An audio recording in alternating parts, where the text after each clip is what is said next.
so I started taking the classes and then got my CDA. So that was fun. I ended up getting my CDA within, yeah, because when I started working there, I found out literally like a month later after I started working, I found out I was pregnant with Molly. So that was fun. So I had Molly, and then I started taking the classes after I had Molly. So by the time Molly was 1.5, I had finished all my classes, and then I got my CDA, which was fun. So that was cool. And then I went from being a cook to being in the classroom. When I came, I would be kind of like a floater. So I was like this age group, that age group, that age group, that age group, and it was fine because I was in the daycare, my kids worked there, but I was never in their room. So like my kids be in this room, then I'll be in that room. Like if this teacher gone, so then I'm over in this room, and then my kids in that room. So it definitely worked out. I never want to be in a room with my kids because if you know kids, then they see their mom, and it's a different kid. It's a different type of kid when their mom's in the classroom versus when their mom's not in the classroom. So that actually worked out really well. So we were always like just different sides of the hall and stuff. And I love that job. I love working with the kids. We had fun. I've always gotten great reviews and praises from the parents from when I had their kids. I was very big on since I took the CDA classes, you learn through play and you let those kids be kids. You let those kids have emotions. You let those kids be upset. If they're crying because their parents left, there's no, oh no, no, you need to be quiet and get over it. No, you want to cry. That's your mom. That's your dad. That's your guardian. You formed the bond with them. So you having to separate from them, that's a big thing. And I understood that because I was like that as a kid too. So one thing in my classroom, if you need to cry, come on, baby, you can cry it out. Do you need me to? Can I hold you? Can I give you a high five? Would you like to color? Can we color something for mommy? I did stuff like that. We also did potty training, which I've never been big on like potty training. Like I feel like kids should lead you to when they're ready. And I don't know, it was just like the group I had. We just would get the ball going, and when I say within like 2 months or whatever, like I had like so many kids back to back potty train, this kid, this kid, this kid, this kid. And it was just for me, it was consistency. Like if you're consistent with the kid and just showing them and listening to them. And I came across teachers that was like, oh, if the kid can't communicate, they can't potty train, or if they're on a bottle, they can't potty train. That's so false. Like it's just how that kid is. You potty train to each individual kid's needs and what they can and can't do. So this kid may can talk, so they can tell you they have to go to the potty. That's fine. This kid may not can verbally tell you they could go to the bathroom, but this kid may pull on their collar. This kid may always pick up this particular toy when they have to go to the bathroom. So you just have to learn the kids. And I love that. And then we also used to do yoga in my classroom. Like I said, I like working out. I like meditation. I've actually just started back doing yoga this past week, and I had the little girls doing it with me, and it's just so relaxing to just and we just do like 5 minutes. I'm not a 2 hour yoga person. Even when I work out, I do like 30, 45 minutes. So I'll do 30 minutes on the bike and then I'll do like another 10, 15 minutes doing like random exercises and stuff back here. I am not a 2 hour workout person. I know some people are. I am now when I first started getting into working out, like years ago, I would definitely be working out for like an hour, 2 hours, like going hard. Um, yeah, no, I'm a little bit older and just at this path I'm on right now, that ain't. Now maybe when I'm older, and like I don't know, my kids are a little bit older, then I'll probably be on that path where I could be like, yeah, I'm gonna work out for 2 hours right now. We got 30 minutes to 45 minutes. We gonna do what it do and call it a day. Do what it do and call it a day. But yeah, so I love that job. I really loved it. And then you guys know COVID happened. So that was like so I felt like with that I finally had found my footing with as far as like career. Because at that time Tane was going into middle school. So throughout his lifespan, so he's maybe like 10 or 11. Within that lifespan, his lifespan, I've probably only worked like 2 years. So that's not a, I've never really had a career. So with that, I finally felt like I had a career. And then COVID came and snatched it right up under my feet. And at first, I was devastated. I will say I was devastated. I cried. I cried. I cried because I was like, everything else I tried to do, I just felt that. I just felt and felt. But the one thing I could say I never felt that was loving on my kids and loving on other people's kids. So I've never felt that. Um, I've never had any issues with any of the kids or the parents in my care. Um, the 2 years, 2.5 years I worked at the daycare, I never had any instances. Like I was always so loving and nurturing to the kids, to the parents, to the families, and I was very understanding. So I finally felt like I found my footing, and now this is 2024. I just started working, so now I'm back working, and with that, I felt like even though it took my career from up under my feet, as far as my family blossomed within that time. Like I learned a new side of me with motherhood. I didn't know could exist, but I'm thankful that it could exist. So I listened to my body, and right when COVID happened, I was pregnant with Roby, so that was also like a win-win because that was my second child. So I definitely wanted to take it easy with my body as far as like getting up, moving around. So I was very, very thankful that I was able to like rest throughout that pregnancy and have a smooth pregnancy, have a smooth delivery, and it was very very chill. Um, and so, yeah, like I blossomed more as a mom. I gained so much more patience. I was always like wanting to do activities with my kids, and then COVID definitely, and that's when we started our YouTube, like right after COVID, because we were doing just so many activities and stuff. And I would post on Instagram and Facebook, and yeah, I just kept going and going, and then now we had Lonnie, and I just started working. Um, Lonnie's 1.5. Well, when she was 1.5, now she's closer to 2 now. So um, I haven't worked because it's summertime, so I am thankful for the job I have now because it goes with the kids' schedule. And even working at the daycare, that kind of went with the kids' schedule as far as like when they would be at school. Then if we had 2 hour delay and stuff, and I would say like the summertime, I was working during the summer, so I had to like sign them up for camp, and that wasn't too bad. So this year. It was actually Azan Zaire and Molly first time going to camp, and it wasn't bad. They liked it, and the daycare the little girls was at.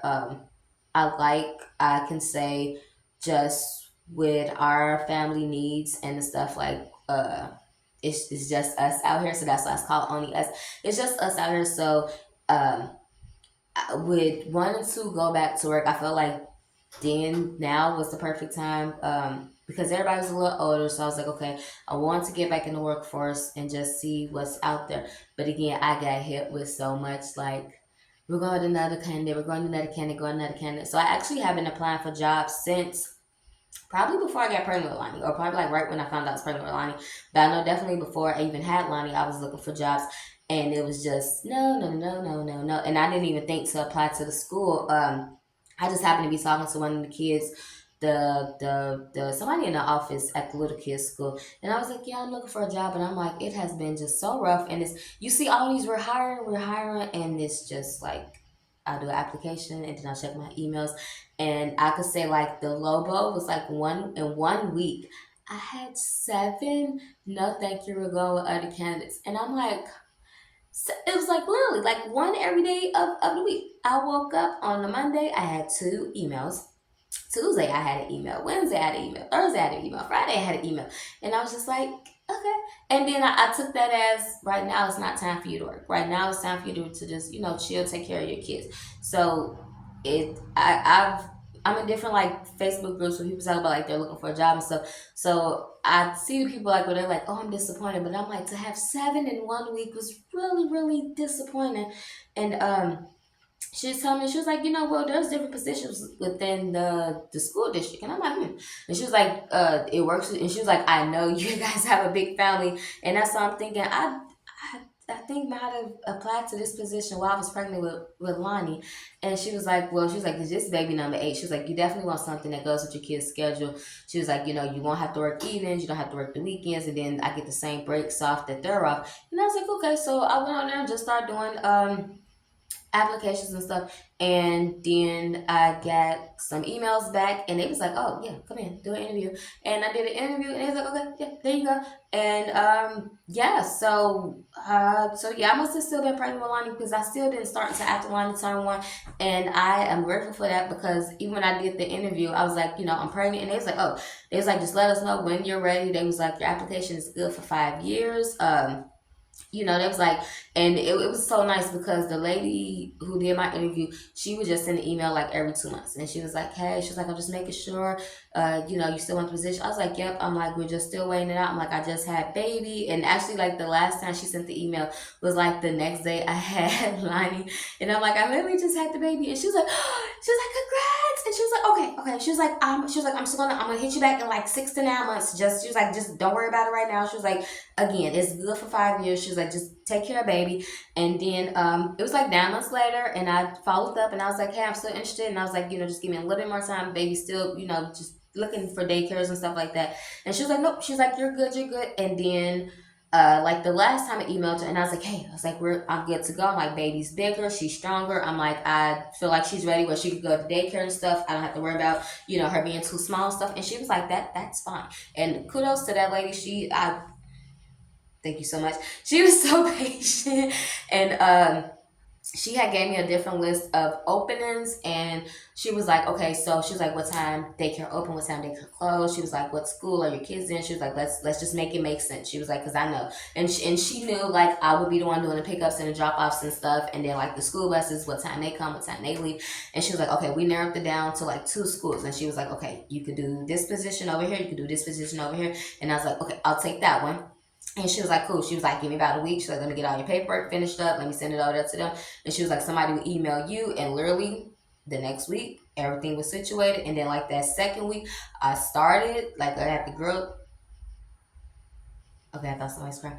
I got the girl situated, and then I started, and I can say I enjoy this job.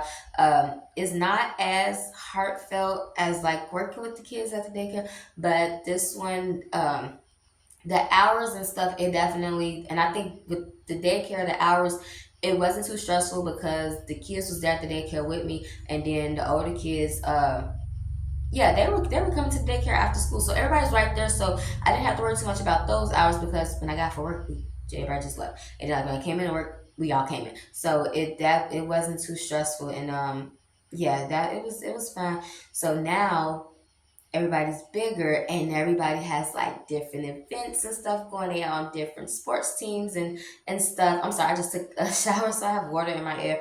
And yeah, so now it's just like, I wouldn't say so much my time is limited. My time is definitely more valuable, and not uh is very like, my schedule is just tight. So the hours this time, it works. It still works really great with being able to pick up the kids, drop off the kids, take this kid over here, take this kid over there, pick them up on time. So it definitely works out. And I can say with moving away from family, that's the sacrifice. And people like, "Oh, you give up." I gave up being around my family I was born in and my friends I grew up with, for the family I created, because I don't have that support system. We don't have that support system, as if we were still, back home. We've met people out here where their kids are like, "Oh, my grandma's picking me up," or my kids, their friends, their auntie picking them up, or back home. Um, I be talking to people, and they be like, "Oh, this person's picking up my kid. I have to work," or it's a birthday party, and they're picking up a group of kids or dropping off a group of kids, and we just don't have that support system out here. So our schedules have to match to a T with the kids. So if Jordan has cheer practice and she's done at 6 o'clock, I'm already off work, so I can pick her up. Or if somebody gets sick and they now need to get picked up at 10 o'clock, we can do that as to what our kids need. So um, I could definitely say the only sacrifice I've had to make was just moving away and just making sure we're on our P's and Q's as far as being there for our kids. And it's not a bad sacrifice. I could honestly say I'll take that sacrifice for 500, Alex, because with that, again, my maturity level has just quadrupled through the roof as far as like my boundaries, what I will and won't tolerate as a parent, because I'm not a parent to one kid. I'm not a parent to two kids. I'm not a parent to three kids. I'm a parent to 8 kids. So with certain things, if it can't fit my schedule for all 8 of my children, it won't work. If it can't fit the boundaries of all 8 of my children, it won't work. So with that, I've just grown so much, and I know when I do talk back to people from like back home, they be like, girl, like it's a whole new person I'm talking to. Or, it's, you sound older, you sound wiser, you sound like, you, and I'm like, when you learn more, learn different, you do stuff different. And, yeah, like I could take 7, 8 kids into the store and grocery shop, no problem. I could take 7, 8 kids clothes shopping, no problem. I'm not stressed out, and it's no biggie. And, yeah, that's just me. Like I really wanted to focus on my family that I was creating. I really wanted to be a great mom. And I can say sometimes I feel like I'm not doing enough. Like I was literally just talking to my sister not too long ago crying. And I was like, oh my God. My pet peeve is I do not like to cook dinner after 3 o'clock. Like by 12:30, 1 o'clock, I like to start dinner to have it prepared. So when my kids come home, they get an after school snack here at home, and then we eat dinner about 4:30, 5 o'clock, 6 o'clock, whatever. Because then my kids also get a nighttime snack between like 7 and 8 o'clock. They get a nighttime snack, and then it's to bed. And it was like one day I didn't start dinner until 4:30, and I called my sister. I'm just boohoo crying, and she was like, darling, it's dinner. And she was like, they still have enough time to eat. And I'm like, no, you're not getting it. Like I started dinner so late, and I felt like a failure. Like to me, everybody's parenting is different. Everybody's motherhood expectations is different. But for me, I felt bad. I felt I've gotten into a routine since I have been a stay-at-home mom. I've gotten a routine into what time I wake up, when I start breakfast, when the kids eat, when the kids leave, when the kids get home, when dinner started, when dinner's done. So I felt so bad with that. And yeah, so she had to like talk me down because I was just crying and stuff. Hey mom. And she had to talk me down because I was crying and stuff. And yeah, so that I don't know, that may be strange to some people. They be like, she's crying because she started dinner at 4:30, and people are like, I'm regularly starting dinner at 4:30, and I'm like, no, dinner is done no later than 4:30, and then we eat between like 5, 6 o'clock or however the kids want to eat and stuff. So yeah, and